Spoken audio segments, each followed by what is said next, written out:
Hey, welcome everybody to Pro Mindset Podcast. This is your host, Craig Domann. Today, put your seatbelts on. We've got a guy if you're a CEO, you're a leader, you're somebody that aspires to be in a position like that.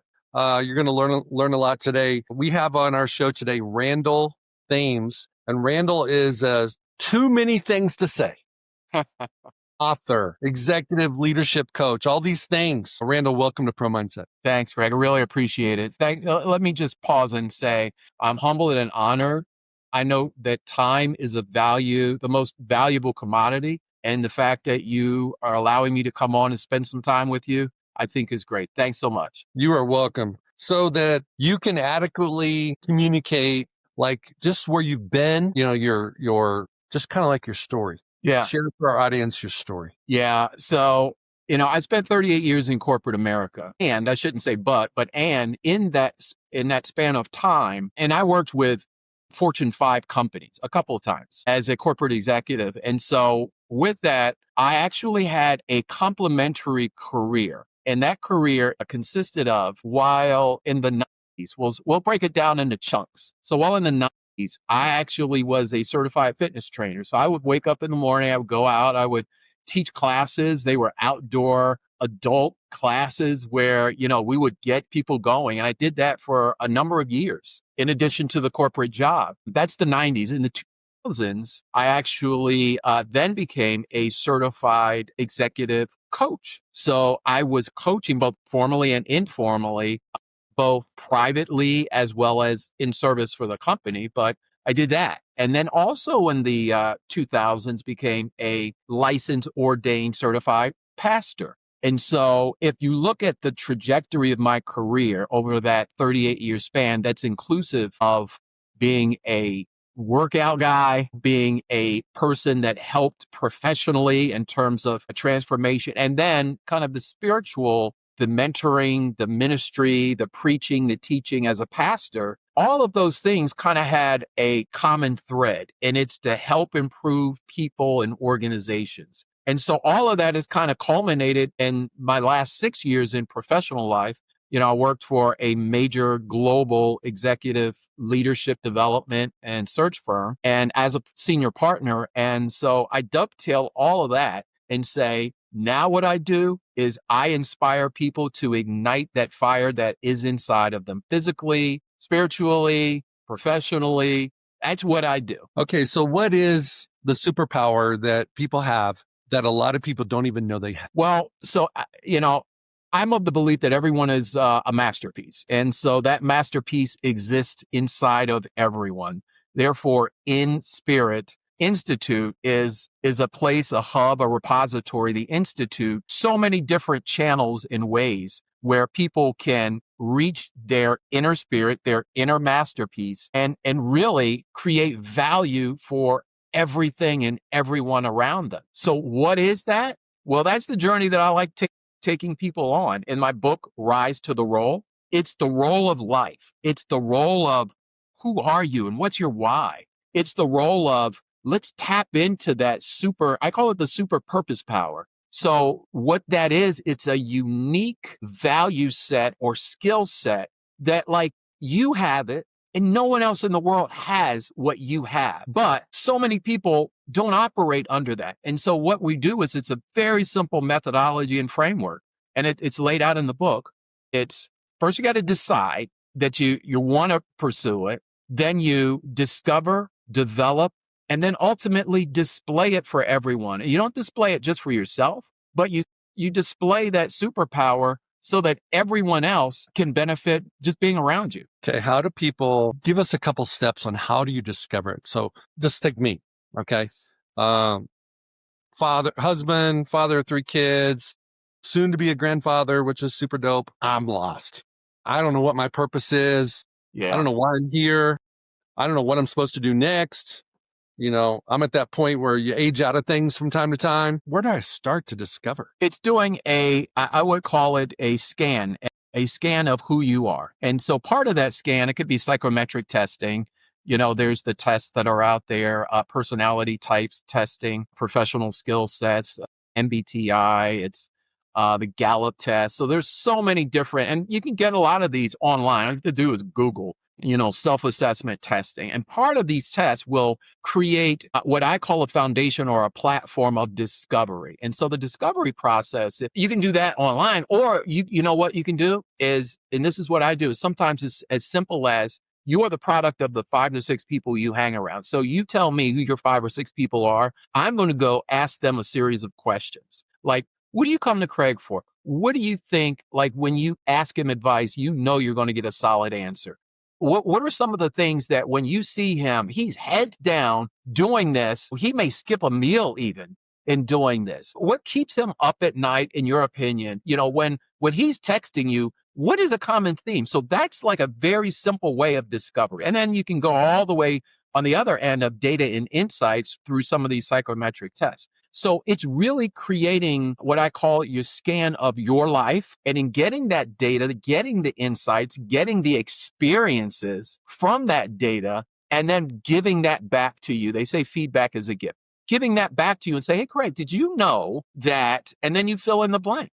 Did you know that, when doing these podcasts and talking sports, which we were a little bit, I just see a glow on your face. Is that something that you're interested in? And then asking some very intentional, pointed questions and really just kind of bubbling up or surfacing some of that deep joy that's in you, that in these certain experiences, it comes out. And so that's how we identify the discover process. I've had, 300 guys that have played in the NFL. And one thing about the NFL, it stands for not for long. So at some point in time, even if you're Tom Brady and you play forever, you're going to move on. And there is a kind of there's almost like a timestamp for athletes to like figure out what they're going to do next. And it takes sometimes 3 to 5 years. I would say on the short side, 3 years. And what I used to do and still do from time to time when I have these conversations is, okay, what are you naturally good at? Yeah. Like, what do people like? Who do your friends see you as an expert? What aspect of life are you, what is your zone of genius, so to speak? Then the second thing is, what are you passionate about besides football? Because everybody's got, it's music, it's something. Okay. So now we got those two passions or those two items. Then the third thing is, how can you make a big impact on your people and on your community?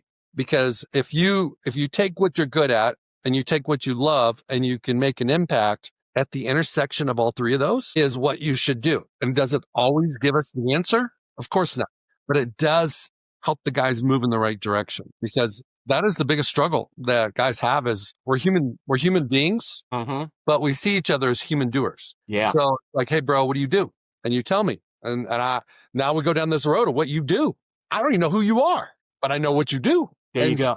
So, one of my sons made it to the NFL for 3 years, and it's like, people, you see it, and even in the family. Oh, he's a football player. No, he's not a football player. That's what he does. That's what he does. So how do you formulate identity in the scope of discovery? Because so many people think they are what they do. Listen, that's one of the big things. I call it my AI factor. I'm going to give you an AI factor. AI is applied insights. And so for that, I dehumanize, because a lot of people AI, and it's a scary thing. And I said, no, AI is applied insights. Let me give you some insights that you can apply. So gifts and talents. So talents are innate abilities, the ability to fill in the blank, the ability to play professional sports. And it is a unique gift. But could one say that is a superpower? Well, again, I'm using the term super purpose power. And so there's the talent that exists for all professional athletes. I don't care who you are.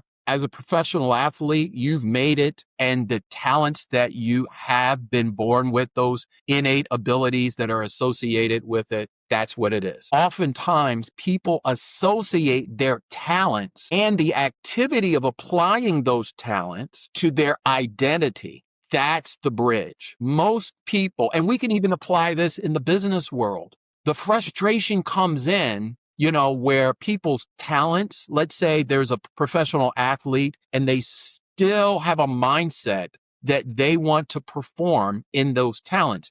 Well, talents deteriorate. in the NFL and other places, not for long, right? If you bank your identity on your activity, you will be frustrated 100%. Your identity is what you really need to cultivate, even in the midst of a professional career. It's what you said, Craig. That's what you do. It's not who you are. And so what we want to try to do when you're rising to your role in life is you're rising to your identity, not the activity. I tell you, I was coaching some executives and the board was trying to kick them out of their role and their title as CEO. And I said, well, what is it that your purpose for being a CEO is? And they went through this checklist with me and they discovered they were fighting for their title. You apply that with athletes as well. You're fighting for your title, but you're not fighting for your identity. Once you find your identity, that level of fulfillment, you can walk away really easy and you can continue to go on. You mentioned that you operate in the zone of mind, body, and spirit. Yes. And I believe that our true identity is rooted in our spirit.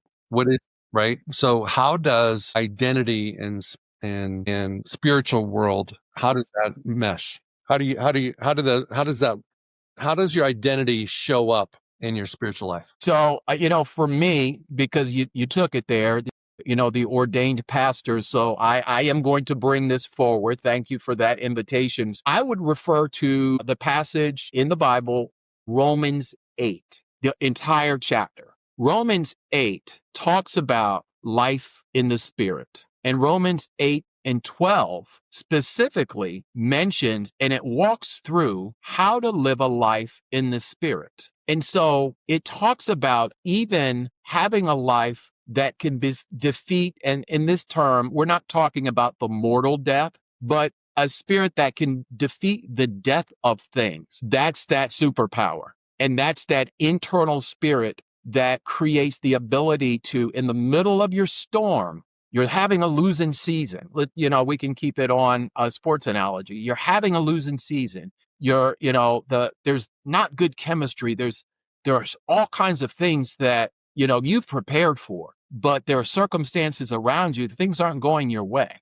You're picking up the L's. But if you live a life in the spirit, it's not a loss, it's a learning. And so a life in the spirit will tell you that I am gaining this experience, which will help to produce a better outcome. And that's why I use the term inevitable outcomes, because the more discipline, the more you operate in your spirit, the more you live in that spiritual realm, the less the external factors will be big factors. Expand on that. Because you're going to know that is just coming, that loss is coming as a temporary issue. And that the bigger issue is I'm able to take this to create a bigger and a better foundation so that even if, let's say, I walk away from it and I have a bad experience, I may walk away from that bad experience so that I can share with others what not to do. So therefore, I'm living in a legacy building time for myself, even though it seems bad for me.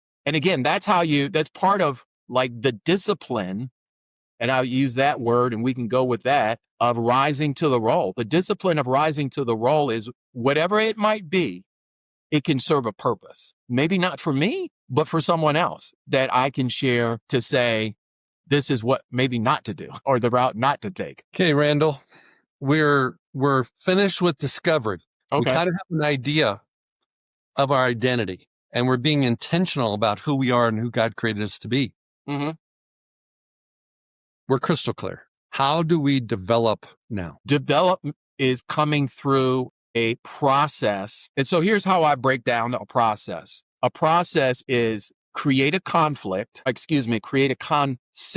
Create a concept. Then once you create that concept, you're going and create a model for the concept that allows for you to have a discipline to operate in that framework. That's how you develop it. So I want to start with kind of creating that framework, because the frame creates borders for you. So on the days where you don't feel like it, on the days where, you have other things to do, on the days where you're just really tired, that concept and that framework is still there waiting for you. And so the development part is, and I call it the bridge between an aspiration, because so many people, they go from discovering it to, hey, I want to display it. But no, you got to take your time so that you can cultivate it. Discover, you got to cultivate. And cultivation is sometimes developing just like a seed that's planted,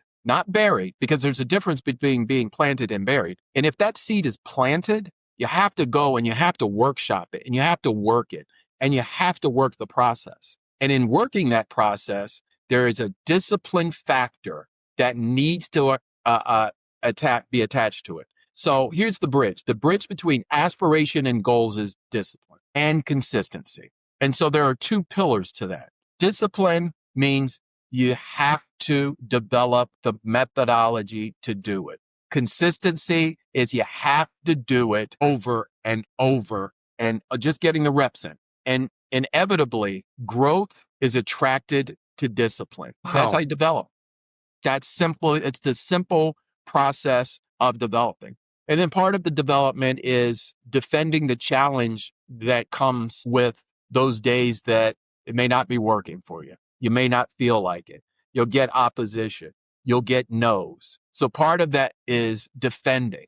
So develop is defending as well. Call that also resetting, and Yes. it affects how you respond, because, everybody's got a plan, everybody's got dreams and goals, and then you get a curveball and you face some adversity. And like even in a game, like in baseball, we have this concept of a perfect game. You could literally be a pitcher. They don't do it anymore because they don't pitch 9 innings, but you could pitch 9 innings and get 27 outs and pitch a perfect game and throw like 60 balls, called balls, out of the strike zone.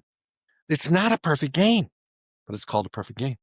Expand on the difference between planted and buried. When something is planted, it has potential. Let's say you are, you're on the team, but you don't get playing time. That's being available, but not used. The seed is down there. It's available, but it's not been used yet. It's not showing itself. And the planting is the potential that's there needs to be cultivated.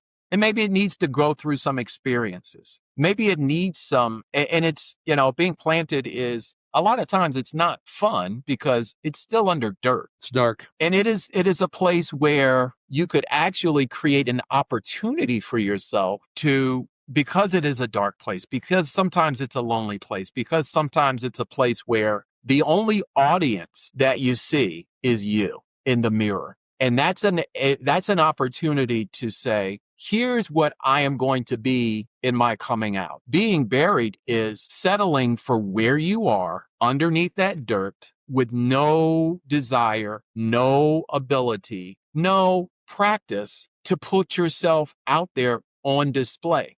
Because once a seed, and then also you have to understand being planted and being a seed, there's a breaking process. Seeds don't do anything until they're broken. And so whether it's a breaking of the reps, the habits, you got to make sure that you break out of whatever it is that, that is there, and preparing for your potential is the planting of when you come up and out. Being buried, again, being comfortable where you are, not having an aspiration, not wanting to go through the breaking process. Because if a seed is staying underneath there, that same seed, but they don't want to go through the breaking process, they'll never bloom. Without breaking, there is no blooming when you're buried. And when you're buried, it's a dead seed. And when you're alive, when you're planted, because from my person, just kind of like metaphorically, what I see in that is that someone that says they have a dream and that's taking action to change so they can become the person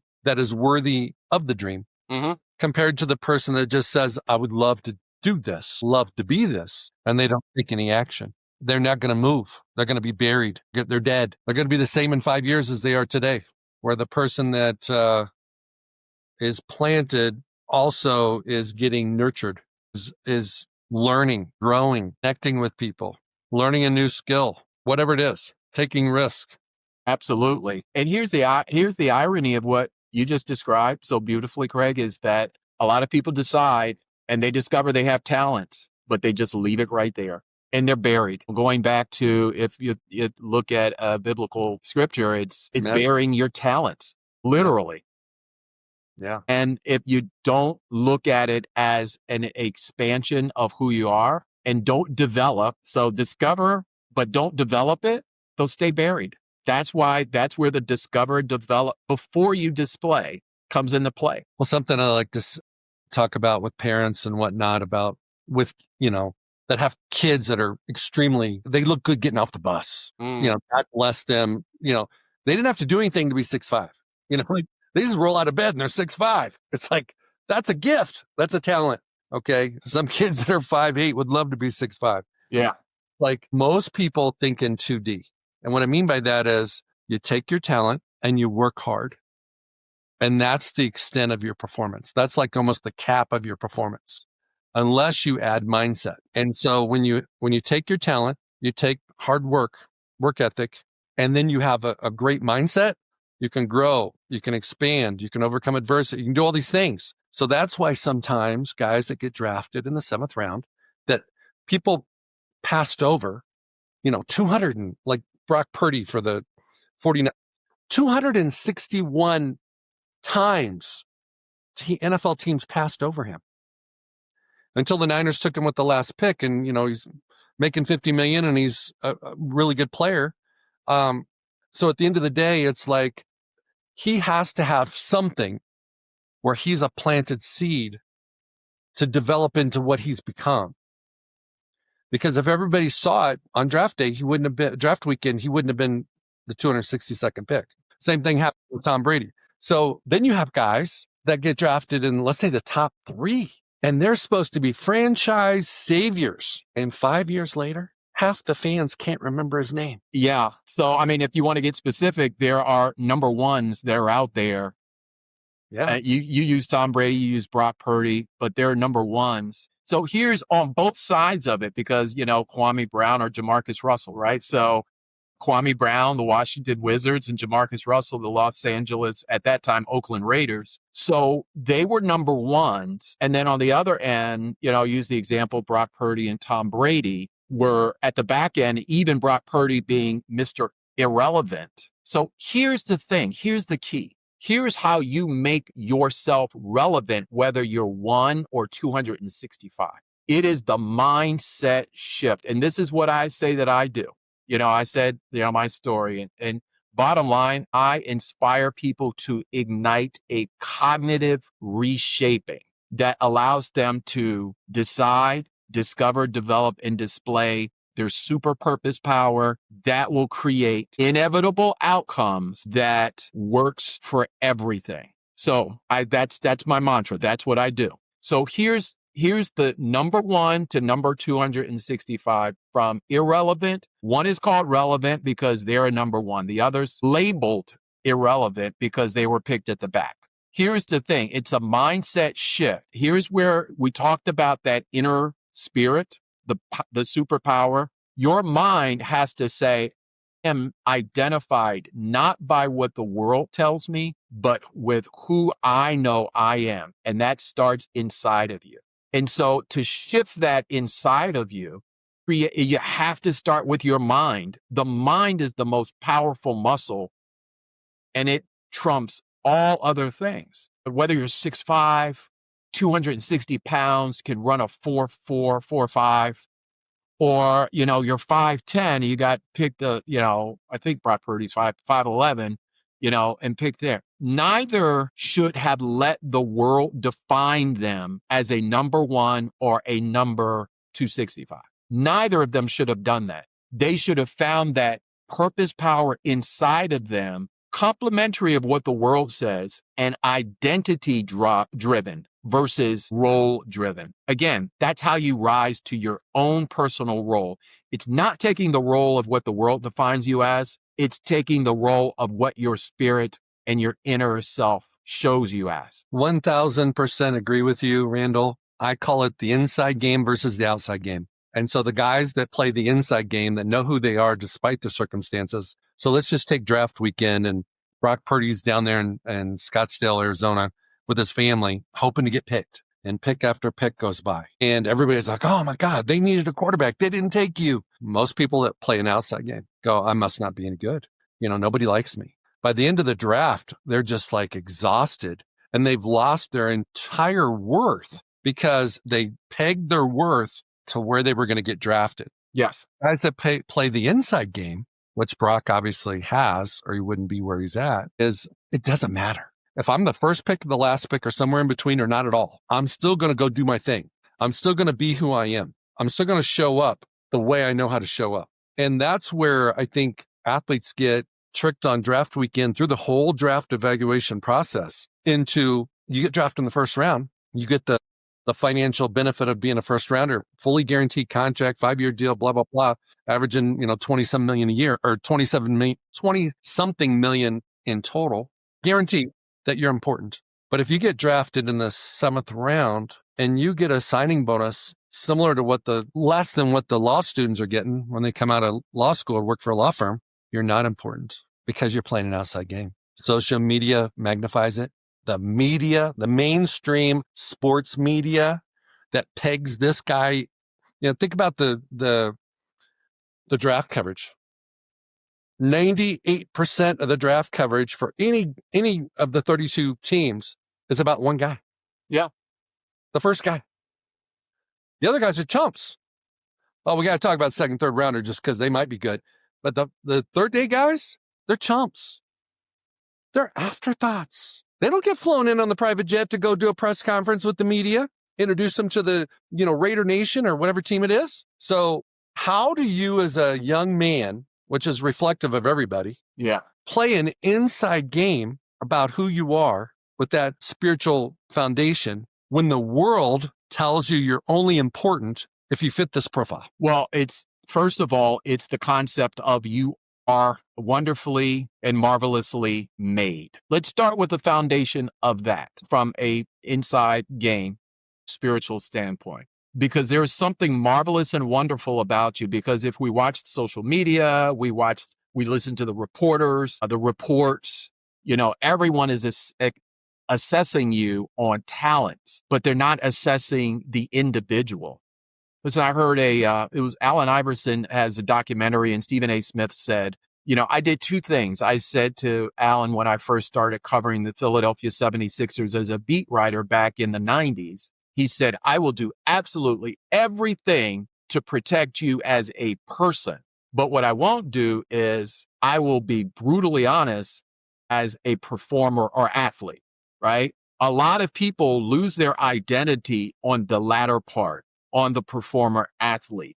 A lot of people only identify themselves as, I wasn't the first one picked. I would even venture to say someone who was expecting to get picked number one and may have Shedeur Sanders got picked in the 5th round. What type of mental gamesmanship is that for a person that's not spiritually, mentally grounded in who they are? They lose their identity based on the external outside game factors because they're listening to those reporters whose job it is to assess them on performance, and people tie identity to activity. And that's the spiritual awakening that the identity, I'll go back to what I first started. Your identity is you are wonderfully and marvelously made. Start with that. Create a discipline. And here's where I put the framework and methodology in. Framework that allows for that wonderful, marvelous you, that value asset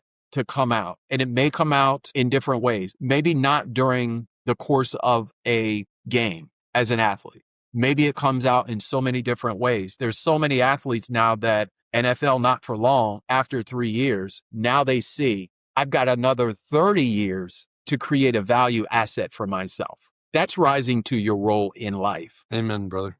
Amen. I think the thing that is really difficult for these athletes, pro athletes, is the world is screaming very loudly. And it's a constant, like, you can't turn down the music because it's so loud. Okay. Yeah. And it's like, you're only as good as you perform. You're only as good as your contract. The more money you make, the more important you are. You're only as good as where you're at on the depth chart. You're only as good as about, how many people want to do marketing and endorsement deals with you. And Think about the concept of there's a few guys that play professional sports that are really good, but they're not in every commercial, like Peyton Manning or Christian McCaffrey and some of those kind of guys.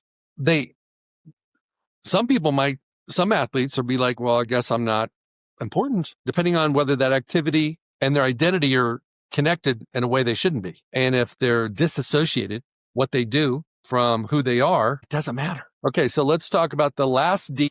Display. The display is, what is it that you're using your talent, your gifts for? And that's the question that a lot of, athletes, they're using it. Are you using it in service of, quite honestly, some say I'm using it so that I can make a living and support, generations to come by doing this. I'm displaying it for that. Some people say, I am hyper competitive. I am going out here so that in every situation, I win. Well, we know in athletics, there's no undefeated ever. So we have to look at, you're displaying it and ask the question, first of all, because I used a couple of examples of the why you're displaying it: generations, legacy, winning. Some people display it so that they can prove to others their value in their activity, not identity, activity. So there's so many different facets and aspects of displays. What we really have to do is we have to say, for what, for who, for why. And that's what I challenge people. When you display what you have, for what, for who are you doing it for, and why are you doing it? And a lot of times, the really talented people in life, that why, that's a real challenge question. Why are you displaying? Why are you doing it? Why are you putting yourself out there on display? Why? And a lot of times, we looking from the outside make assumptions as to why. And to add to that, I would say that impact and why are similar but different, because it's like Jesus wanted us to make an impact on his kingdom, and his kingdom is people. It's not things. It's not places. And everybody needs to know what they do, why they do it, and what kind of impact they can make in a good way. And I think that creates synergy. I think it creates motivation. It creates momentum when people get really honed in on the impact that they make. Okay, my man, that was pretty good. That was really good, by the way. Let me ask you this. Share with everybody your book, Rise to Your Role. We probably covered the framework of your book today, is my guess. I haven't read your book, but I've covered pretty much the nucleus of your book. Okay. So now let's put you in your book. Share with everybody your story of how you discovered, how you developed, and how you display. Yeah, it came at an early age. I talk about in the book, Rise to the Role, and it is available on Amazon, Rise to the Role. I talk about at 8 years old, playing baseball, actually, not getting selected for baseball, being what many would consider below average to mediocre as far as talent level as it relates to baseball. And eventually through my parents coaxing the coach, who also attended our church, so there is a value in church, they enticed him to put me on the team. And so I realized the decision point came at that point where there was only one number left. And back in the 70s when I played at this point, 13 was considered an unlucky number. No one wanted it. And that was the only number available left. And so what I decided at that age is that here's what I decided. I said, I'm going to take whatever it is that I have, and I had the ability to run and use that and leverage that. So I discovered there was something that was unique about me, and that I was one of actually running one of the fastest, even at that age, on the team. And so I took that ability to run, and during practice, that's where I showed up, because that's where I said, I have a unique value that may help the team. And then from there, I went through the process of the season came and went, barely got any time. I struck out when they put me in at the end of the games. And it was a pretty trying time. But then I developed a cadence for myself, and I said, no one's going to help me. My parents helped me get on the team, but no one's going to help me moving forward. So I developed a discipline of going out, and I had the blessing of living across from what we called a cavalry field. It was an Army cavalry field that was open space where I would go out, throw the ball in the air, and hit and hit and hit. And sometimes I would hit the ball, pop up in the air, and run to try to catch it before it fell.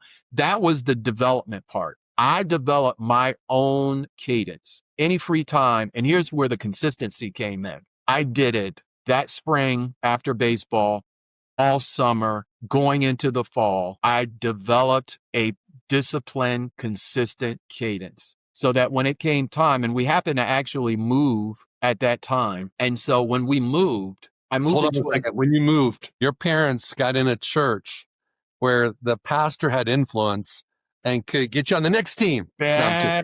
We moved, but we stayed with the same church. Oh, okay.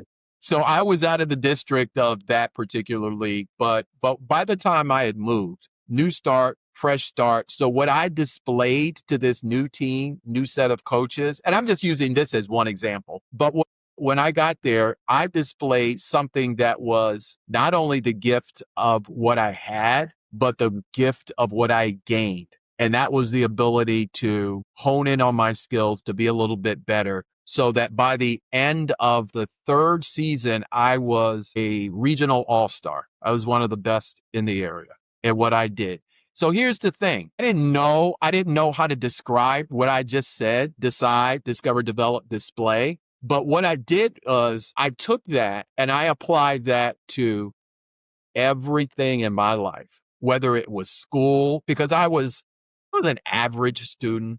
You know, I was kind of always middle of the road. But what I found is I applied that. I said, okay, let me decide to do this. Let me find out what the one thing is that I'm really good at in the process of this classroom. And then let me work on that thing, because there is a value in that unique gifting that everyone has. And I realized, and that was a cadence, and that took me to, I've completed several marathons, triathlons, a fitness trainer, ordained pastor, and a coach that has enabled me to take these experiences. And it's through that method. It's just taking the ordinary, finding that inner spirit superpower, and transforming the ordinary to extraordinary. And that's how I wanted to write the book, to say to others, professionally, from a sports standpoint, in life, you can take your ordinary to extraordinary. It's a methodical process that starts with that inner spirit and the mindset shift. So think about all the people that we're catching them in stride right now. Mm-hmm. You got the teenager that is dreaming about what he or she wants to do when they grow up. You got the college kid that's trying to figure out what I'm going to, what's going to be my first career. You got your 30-something-year-old that's maybe in the family business, as well as trying to maybe find a new career because they've run into roadblocks in their career. And I could go on and on through the decades. They can take your methodology, your process, and from my perspective, just in talking to you today, they can have radical. If they take radical responsibility in all three areas, they have to figure out who they are. They have to have the discipline so that they can develop, and then they can display. They can change their lives and create what I call inevitable outcomes for themselves and everything around them. That's a powerful thing. Yes. I was just talking to one of my athletes yesterday, and we were talking about the standard of leave no doubt. So go back to your, competition days as a young athlete. When the coach has a doubt, you're giving him the power, because if he's not sure what you're doing, he's not sure he can trust you, he's not sure you're going to be consistent, he's not even sure you know the playbook, depending on what sport it is. The first time you mess up, it's yanking you out of the game, putting his guy in because you left doubt. When you leave no doubt, he can't. And inevitable outcome is a sister to leave no doubt. Amen, brother. I received that. I love that. Right? Absolutely. And that's taking command and control of your ecosystem. And when you walk in that type of confidence, it shows. You don't have to say anything. It shows. Well, with athletes and C-suite people, staff people, doesn't matter what genre you're in, what area of life you're in, we're speaking 24/7 and our lips are not even moving. That nonverbal communication is big. And so, if you don't have your game on, everybody kind of knows it. Anybody that has any awareness at all, Yes. especially the people that supervise you or people that you answer to, those type of people. So, okay. I want to thank you for being on the show today. This was awesome. I want to know if there's anything you would like to add that I didn't ask. I would say this. I would really have nothing to add because I think it was a pretty dope conversation. I think that, if anyone wants to get a hold of me, Rise to the Role on Amazon or In Spirit, because we talked about that inner winner. So In Spirit Institute.com, social media, In Spirit Institute, Instagram, Facebook. And I would say that aspire to rise because it's there. Just break out and bloom and make it happen. That's really what I'd have to say, but nothing else to add. Well, Randall, I want to thank you very much for being on Pro Mindset today. I want to thank you for sharing your gift, your zone of genius, so to speak. And for anybody that missed the locations of tracking him down, you can check out the show notes and you can find him. And have an awesome day today, man. Thank you. And this was a gift for me. I've learned a lot, and this is an awakening and another level and zone. So thank you. I really appreciate it, Craig. Thank you. Appreciate it. Thanks. Hey, it's Craig Domann, the host of Pro Mindset Podcast. I want to thank you for listening or watching today's show. And you can catch us every week on the normal social media platforms like YouTube, Facebook, Instagram, and all the listening podcast platforms. I hope you enjoyed today's show. And more importantly, I hope you gained a pro mindset insight. Please be sure to rate and review Pro Mindset Podcast. And I look forward to catching up with you on our next show.